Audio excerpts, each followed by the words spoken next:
पश्चिम मेदिनीपुर के घाटाल में नौकरी और प्रशिक्षण दिलाने के नाम पर लाखों रुपए की कथित ठगी का मामला सामने आया है।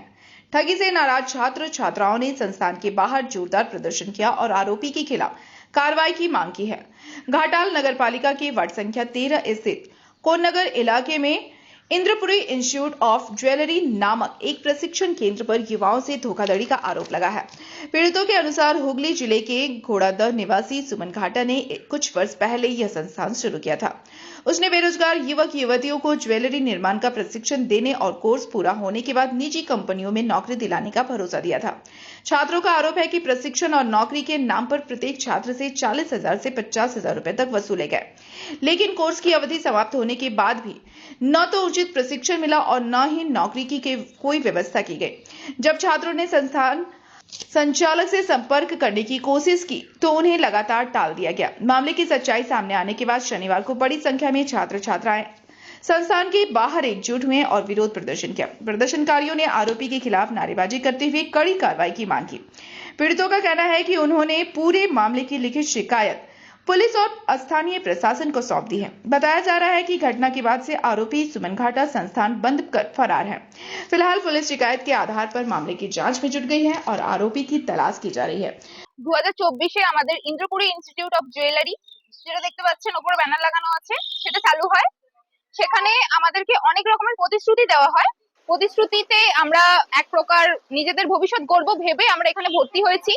কেউ কেউ 40,000, কেউ 45, কেউ 50, যে রকম ভাবে কোর্স ফি আমাদের বাড়ানো হয়েছে তারা নিজেদের কোর্স ফি দিয়ে এখানে ভর্তি হয় এবং আমাদেরকে প্রতিশ্রুতি দেওয়া হয়েছে এখান থেকে আমাদের ভবিষ্যৎ আমরা গড়তে পারবো। সেই মতো আমরা এখানে পুরো সময়টা আমাদের যারা পড়াশোনা করতো পড়াশোনা ছেড়ে দিয়ে পুরো সময়টা আমরা এখানে দিয়েছি, এখানে ইনভেস্ট করেছি। স্যারের কথা অনুযায়ী, স্যার মানে সুমন ঘাটার কথা অনুযায়ী আমরা এখানে ইনভেস্ট করেছি। পরবর্তীকালে আমাদেরকে কোনো রকম কাজ শেখানো হয়নি।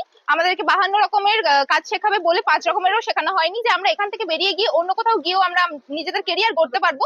সেটা জুয়েলারি ক্যাট, তার উপর আমাদের কোনো রকম সেটআপ নেই। যত স্টুডেন্ট বাড়ছে সেটআপ বাড়ানোর কথা, আমাদের সেটআপ নেই, পর্যাপ্ত কোনো টিচার নেই।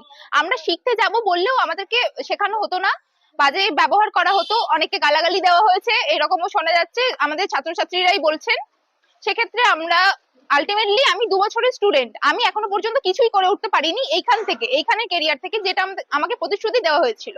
সবার টাকাটা জলে গেছে, সবার টাইম নষ্ট হয়েছে। আমরা চাই যে আমাদের টাকাটা ফেরত দেওয়া হোক। কোর্স ফি আমি 40,000 দিয়ে ভর্তি হয়েছিলাম। 40,000 দেখুন 2024-এর যারা ব্যাচ ছিল তারা 40,000 দিয়েছে, 2025-এর ব্যাচ তারা 45 এবং 2025-এ তারা 2026-এ তারা 50,000 দিয়ে ভর্তি হয়েছিল। আমরা চাইছি যে আমাদের যেটা কোর্স ফি সেটা আমাদেরকে ফিরিয়ে দেওয়া, আমাদের সকলের টাকা ফেরত দিতে হবে আর এইখানে ইনস্টিটিউশন বন্ধ করতে হবে যাতে আমাদের মতো ফিউচার কারণ না নষ্ট হয়। এখানে 25 থেকে 30 জন আছে। জুয়েলারি ক্যাড, ক্যাডের কাজ করে জুয়েলারি। আমরা ফুল পেমেন্ট করে দিয়েছি 45,000 টাকা। সবার সমান না। আমাদেরকে কাজ শেখানো হয়নি। যারা আমাদেরকে দেখতে হবে তো একটা ইনস্টিটিউশন থেকে বেরিয়ে গিয়ে ফিউচারে কে কি করতে পেরেছে। আলটিমেটলি এখানে যারা ও ফার্স্ট স্টুডেন্ট সঙ্গীতা, ঠিক আছে, ও কিছু করতে পারেনি, তাহলে আমরা দেখবো যে ইনস্টিটিউশনে থেকে বেরিয়ে কে কি করতে পেরেছে, তাদের ফিউচার কি, তারা ক্যারিয়ারটা কোথায় কি নিয়ে যেতে পেরেছে। আমরা তাহলে সেখানে তো সেই অনুযায়ী ভাববো যে হ্যাঁ না কেউ কিছু করতে পেরেছে আমরাও পারবো, কিন্তু কেউ হ্যাঁ ভুয়ো একদম। তারপর স্যার বলেছেন যেটা সব থেকে বড়, আমাদের আরামবাগে অফিস আছে, পাঁশকুড়ায় আছে, তারপর নারাজলে আছে, খানাকুলে আছে, মুম্বাই আছে, এইসব কিছু মানে কোনো প্রমাণ নেই, সব ভুয়ো, পুরোটাই ফ্রড, পুরো একদম। আমরা চাইছি এখন আমাদের টাকা ফেরত দেওয়া হোক। সেটা স্যার প্রতিশ্রুতি দিলেন যখন গার্ডিয়ান মিটিং হলো, তখন বললেন যে ঠিক আছে আমি 1 মাসের মধ্যে টাকা ফেরত দেবো। তারপরে আমরা যখন স্ট্যাম্প পেপার আনতে গেলাম তার মধ্যে থানা থেকে লোক এলো, স্যারের রুমে ঢুকে গেল, আমাদের সাথে কোনো কথা বললো না, দিয়ে বললো আমাদেরকে থ্রেট দিয়ে গেল যে আমি কি করতে পারি দেখে নেবে, আর তোমরা এখানে কোনো কথা হবে না, যা হবে থানায় গিয়ে হবে।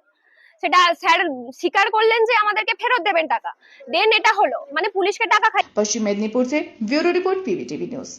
रानीगंज में इतने लग्जरी रूम, वो भी इतने कम प्राइस में। सो मैं बात कर रही हूँ रानीगंज के NSD रोड में लोकेटेड होटल अतिथि इन के बारे में। यहाँ पे आपको फैमिली, फ्रेंड्स और कॉर्पोरेट के लिए रूम्स मिल जाएंगे, वो भी सिर्फ 1500 स्टार्टिंग प्राइस में। यहाँ पे आपको super deluxe room, Dulux room, regular room के साथ साथ प्योर वेज रेस्टोरेंट, जहाँ से आप अपने रूम तक टेस्टी फूड ऑर्डर्स कर सकते हैं। ये होटल हाइजीनिक और क्लीन होने के साथ साथ 27 हेल्पिंग फैसिलिटी भी देती है। High speed wifi, TV with fully AC interior, 24/7 room service, good ambience, clean cupboards, separate geyser facilities, clean washrooms, smoking area. अगर आपका भी प्लान है रानीगंज में स्टे करने के लिए तो आपके लिए ये एक अच्छा ऑप्शन हो सकता है। आप यहाँ पर रूम ऑनलाइन प्लेटफॉर्म मेक माई ट्रिप से भी बुक कर सकते हैं। अगर आप मेरी वीडियो दिखाते हैं तो आपको मिलेगा एक्स्ट्रा 20% ऑफ। अतिथि इन होटल आपको रानीगंज स्टेशन से 5 मिनट वॉकिंग डिस्टेंस पे मिल जाएगा। और इन्फॉर्मेशन के लिए आप इन्हें कॉल भी कर सकते हैं। Thank you for watching.